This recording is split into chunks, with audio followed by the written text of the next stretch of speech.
Well, we realized, our role is the biggest platform in the space with, millions of homes, tens of millions of devices that people are inviting these into their homes, and security and privacy is a very important, thing that we need to take seriously. So I'm also really proud of the investments that we've made where I think we view security as not a feature, it's something that's built in at a fundamental level into the principles of the company.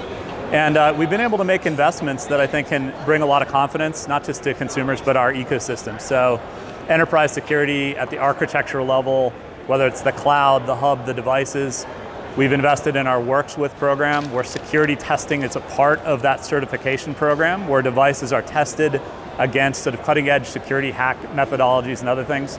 And of course it pervades to things like processes. So how do we have ethical hacking attempts on the platform? How do we do bug bounties? All those things that lead us to a point where we're really confident today that consumers can rest assured that they're in good hands with SmartThings. And we've seen examples where partners, our bar, we feel like it's important for us to steadily raise the bar on what this means. It's not early adopters now, it's mass market consumers, and they want it to just work. And so taking security and privacy as an example, we have implemented these checks on security testing for third-party devices. And if a device fails after, say, a firmware update or other things, we can actually programmatically pull it out of the network, notify consumers until the device maker rectifies the situation. So we've had examples like that, but luckily I feel really good about the industry's response. I think people realize the gravity of this, that it's super important to get it right, and I think we are on that track.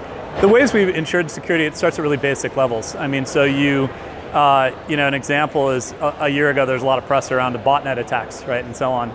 Basically that was inexpensive devices that had a default password that users didn't set. That was never an issue in the SmartThings platform because literally one of the process checks is a partner can't even submit into the Works With program if there is the possibility of a default password on their device, right? And so for the different protocols, there's different levels of enforcement then on the security architecture, and we automate the testing of all that. So we can look at both like the setup of the device that doesn't have these inherent vulnerabilities, but then we can also penetration test it against our network and against sophisticated technologies to make sure that it's safe.